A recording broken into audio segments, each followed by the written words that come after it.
At so ayan, hi guys, welcome back sa channel natin at ito na nga po sa episode 271 para kay season 4 natin kay Kalbo at wag na natin patagalin pa. Simulan na natin yan at dito nga tayo natapos yung sa pagkakakita nila Feather dito kay Assassin A at balak nga nila na hulihin etong si A dyan. Pero sabi nga rito ni A na hindi na nga siya assassin kasi hinire siya bilang isang hero. Pero ganun pa man rin, sige lumapit daw yung dalawa, subukan nila. Pero ganun pa man rin, baka raw magkaroon ng aksidente dito pag lumapit yung dalawa dito kay A. So ibig sabihin, lalabanan ni A ayang si Feather saka nga yung isang kasama niya at baka merong gawing di maganda etong si A kala Feather at yun palabas na aksidente yan habang ginagawa niya yung kanyang hero activity. At so ang continuation niya is eto naman na. So balik ulit dito sa isa pang city at ang nandiyan naman ay etong si Zaydat at ayun yung isang dambuhalang halimaw. So medyo nakakatakot yung itsura ng halimaw na to at ito nga sabi ngayon dito ni Zaydat na may kipaglaban na nga siya sa dambuhalang halimaw na to at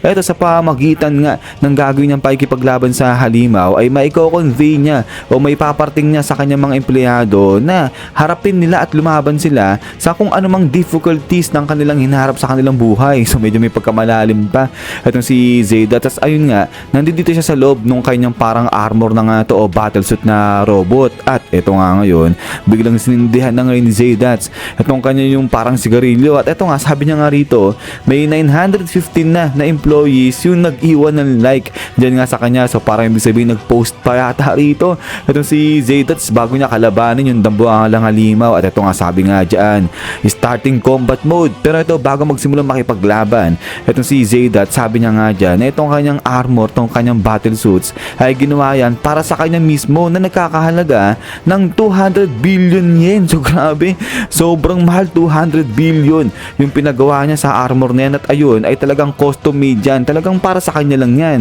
At ito nga ngayon ay parang ang angas na itsura na ito ni Zaydat. Sabi niya nga dyan na itong mga battlesuit na gamit-gamit nila ay parang may kukumpara yan sa mga sasakyan. So yung mga normal na empleyado ng New Heroes, yung kanilang mga battlesuit ay masabi na parang standard lang na sasakyan yan. Pero itong kanyang suit dyan na battle armor at parang robot na, sabi niya dyan yung kanya isang sports car na talagang custom made, sabi niya ganyan. So talagang malayong malayo yung quality niyan kumpara dun sa ginagamit ng mga New Heroes na mga normal lang na battlesuit. At din pagkatapos nga niyan is BAM! Grabe din ang tagal itong laban niya ni Zaydat sa kanong halimaw at ito duguan na itong si Zaydat doon sa loob mismo nung robot na armor niya. At ito nga nagsasalta na itong system ng armor, sabi nga dyan cannot eject. So yun, so paulit-ulit di raw makailabas itong si Zaydat dyan sa loob ng armor. At ito nga tuloy dyan, sustained critical damage, please eject. So yun, so pinapaalis na o pina-eject na nga dapat itong si Zaydat dyan, dapat siyang ialis na dyan sa loob ng robot na armor niya. Pero hindi nga magawa kasi pinipiga siya rito nitong dambuhalang halimaw. At ito nga humingi ng tulong itong si Zaydat pero hindi siya makaimik, hindi siya makapagsalita ng maayos kasi nga pinipiga niya siya dyan. So kaya nga dito sabi ng system, communication mic failure, cannot transmit voice. So yun, so nadali na ang laki ng problema dito ni Zaydat, hindi siya makasalita kaya hindi siya ma-eject at di rin siya makahingi ng tulong kasi nga yung mic nag-failure nga raw. At pagkatapos nga niyan, ito nga ngayon kala mo kakainin na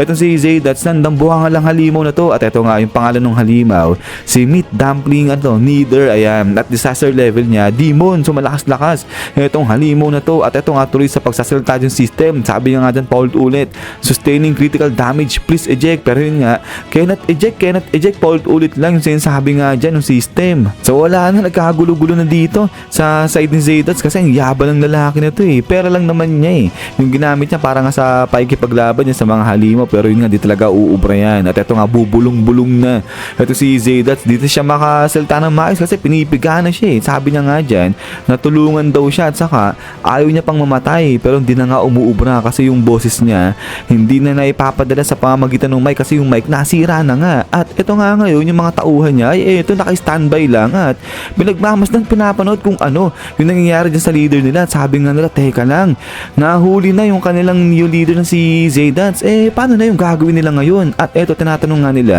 kung ano nangyayari dun sa leader nila na si Zaydats kasi di na nila makita ng maayos. So talagang di nila makikita ng maayos kasi nga ayun no, ang laki nung kamay nung halimaw, talagang tabon na tabon Then sa battlesuit sa robot nga nito ni Zaydats. So kaya nga sabi nila, tutulungan ba nila yung leader nila? Ang hirap dun kasi may higpit na sinabi sa kanila ni Zaydats na gusto niyang suluhin na labanan itong halimaw na to. At ayun nga, ang bilin pa sa kanila, sasabihan sila sa pamagitan ng radyo. So kumbaga iraradyo sila kapag kailangan ni Zaydats ng tulong. Pero yun nga, hindi na nga mangyayari yan. Kasi wala na nasira na nga yung mic na gagamitin niya para makipag-communicate dito sa mga bata niya. But then ito nga, habang parang nahihirapan na dyan, struggle. Itong si Zaydats, di siya makawala sa halimaw na to, ay biglang talo naman dito sa side ni Infelsinave. Dahil ito, talagang ang lalaki na nangyari sa kanya, butas. Itong katawan ni Infelsinave dyan, at ito nga, bagsak na siya. So grabe, duguan na. Itong lalaki lang to, yun nga sa mga nakakalimot, isang new leader din.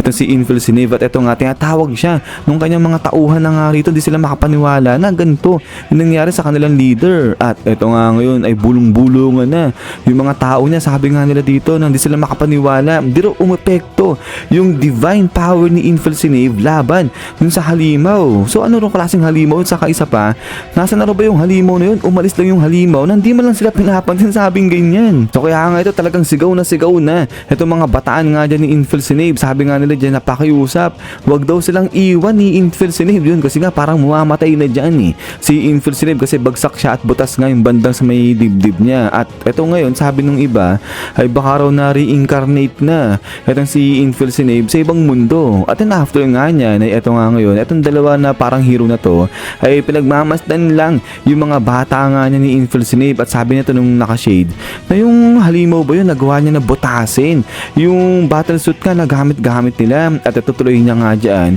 siguro talaga may mga halimaw na sobrang lakas talaga na hindi nila matatalo kaagad-agad yung madali lang. At ito pinapaawis, ito yung partner niya, sabi niya nga dyan. So ibig sabihin kung ganun, yung mga delikado, yung mga malakas na inahalimaw ay talagang ipaubaya na lang nila yan dun sa mga neo leaders. At then pagkatapos nga niya na ito nga, may hahataw na nga rito ng bat. At pagkatapos nga niya, BAM! Labas ngayon dito itong si Metal Bat. At ayun, hinataw niya itong halimaw, sabi nga rito, kapaw. At pagkatapos nga niya, boom! Grabe.